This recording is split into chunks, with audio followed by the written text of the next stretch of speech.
Aloha, this is Joshua Bowles with Lyric Woodwork and Snake Road Sawmill. This is the second in a series of the unglamorous side of woodworking, of being an entrepreneur, furniture maker. And last week I had a foot injury, but I still thought I could get some work done. So I was using the skid steer and I had a cast on my foot. My foot got wedged on the pedal and the forks just kept climbing, snagged the roof, and now I've got some roof repair to do.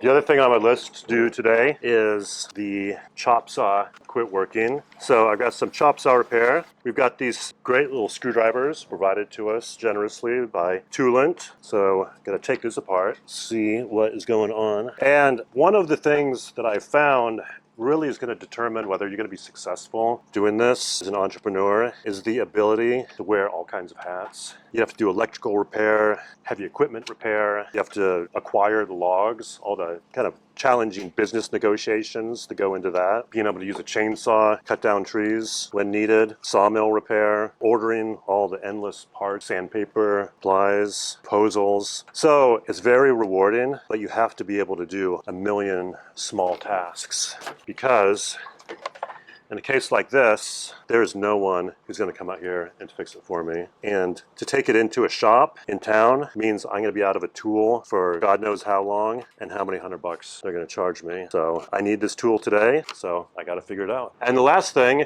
the less unglamorous part of being a furniture making entrepreneur is you also have to be medic. Fortunately, my Army military training, I picked up a few things, but also have to be able to stitch yourself back together when it calls for it.